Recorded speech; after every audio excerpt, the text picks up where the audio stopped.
नमस्ते दोस्तों, आज हम मूंग की बढ़िया बनाएंगे। ये बढ़िया आप लोग ऑर्डर कर सकते हैं।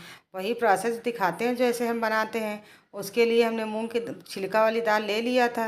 इसको रात भर के लिए अच्छे से भिगो दिया था। बाल्टी में भिगो दिया था। बहुत अच्छे से दाल फूल जाती है। जब फूल जाती है तो इसको इस तरह से बड़े तसले में धोते हैं। पहले बहुत अच्छे से रगड़ रगड़ के इसका छिलका निकाला जाता है। उसके बाद फिर इसको धोते हैं। 10 पानी से लगभग धोते तब कहीं दाल साफ़ होती है। बहुत अच्छे से बनाते हैं, बिल्कुल घर के जैसे बढ़िया बनाते हैं। घर ही में बनाते हैं। आप लोगों को बहुत ज़्यादा पसंद आती है, इसलिए हमको बहुत अच्छा लगता है। देखिए दाल बहुत अच्छे से निकल आई है। बिना छिलके वाली दाल में पालिश निकाल लेते हैं, इसलिए ज़्यादा अच्छी नहीं लगती वो बढ़िया। ये बढ़िया बहुत अच्छी लगती हैं। हमारे यहाँ इनको मेथौरी भी कहा जाता है। ये मूंग दाल की मेथौरी हैं। अब बढ़िया सा धो लिया। देखिए एकदम दाल साफ़ हो चुकी है। अब इसको एक दूसरे तसले में निकाल देते हैं। अभी बाल्टी में और भी दाल रखी है। 1 किलो दाल हमने भिगोई थी, 1.5 किलो के आसपास। पहला शिफ्ट हमने बहुत अच्छे से धो लिया है। अब दूसरा शिफ्ट उसी तसले में डाल देना है। बड़े तसले में ही धोते बनता है, क्योंकि छिलका ऐसे नहीं छूटता है। बहुत ताकत लगती छुड़ाने में, बहुत टाइम भी लगता है। तभी बहुत अच्छा टेस्ट आता है बड़ियों में। बिना छिलका वाली दाल से बना देंगे तो इतना अच्छा टेस्ट नहीं आता है। और जो लोग ऑर्डर करते हैं उनको पता है कि कैसा टेस्ट रहता है। और जो लोग अभी तक ऑर्डर नहीं किए हैं उनको क्या पता कि कैसा टेस्ट लगता है। और इस समय दाल हम मिक्सी में पीस लेते हैं, क्योंकि बहुत ज़्यादा गर्मी लगती है। अब हम मसाला पीस लेते हैं। मसाला हमेशा सिलबट्टे में ही पीसते हैं। उसके लिए हमने काली मिर्च जीरा भून लिया है। और लाल मिर्च है सूखी वाली, इसको पीस लेना है। तीनों चीज़ पीस लेते हैं। इससे बहुत अच्छा टेस्ट आता है।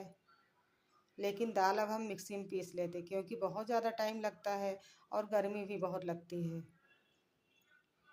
ऐसे तो हम सिलबट्टे में भी पीस लेते हैं, लेकिन ज़्यादा ही पीसनी पड़ती तो बहुत टाइम लगता है।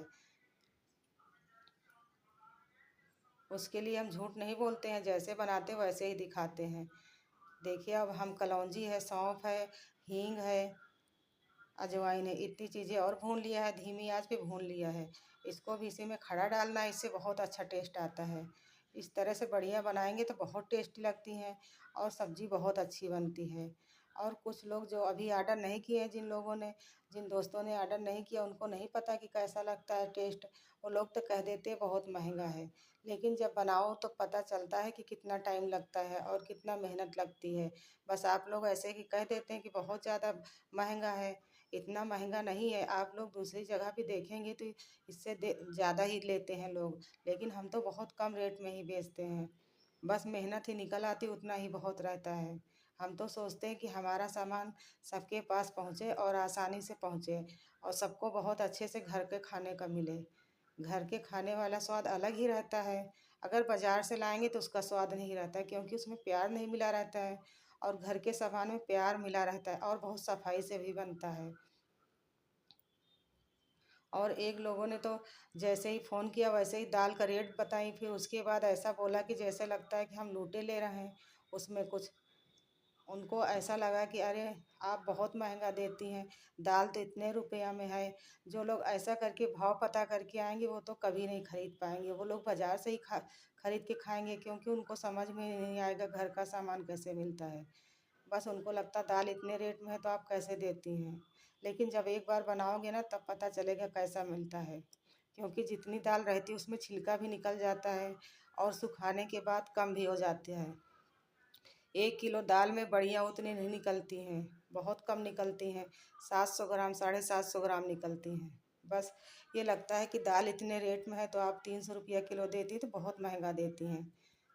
लेकिन आप लोग भी दूसरी जगह पता करके देख लीजिए, जो लोग फेसबुक पे भेजते हैं 300-350 रुपया भी लेते हैं। हम किसी के यहाँ ये नहीं कहते हैं कि आप हमारे यहाँ लीजिए, लेकिन जो लोग लेते हैं, जो दोस्त और बहनें हमसे ली हैं, उनको खुद पता है कि कैसा मिलता है सामान। और बहुत अच्छे से हमने दाल को फेंट लिया था। अब इस तरह से डाल देना है। बहुत मेहनत लगती है, इतनी आसानी से नहीं बनती हैं। और प्यार भी डालते हैं। लेकिन जो लोग ऐसे कह देते तो बिल्कुल भी अच्छा नहीं लगता है, ख़राब लगता है। मन ख़राब हो जाता है, बनाने का मन नहीं करता है। लेकिन फिर सोचते हैं कि कुछ दीदी आंटी लोग ऐसे बात करती हैं जो अच्छा लगता है काम करने में। उन लोगों को बहुत ज़्यादा पसंद आता है, उनको बहुत बहुत धन्यवाद। वो लोग हमारे काम को बहुत ज़्यादा पसंद करते हैं और हमेशा ही करते रहेंगे। हमको पूरा विश्वास है। कुछ लोग तो ऐसे ही रहते जो कमेंट करने आते हैं। उनको कुछ नहीं लेना देना रहता है, बस लगता है कि किसी को डिमोटिवेट किया जाए, तो वही अच्छा लगता है उन लोगों को। देखिए ऐसे सुखा के बढ़िया सा निकालते हैं, बहुत टाइम लगता है, बहुत अच्छे से सूख जाती हैं, तब इनको पैक करके भेजते हैं।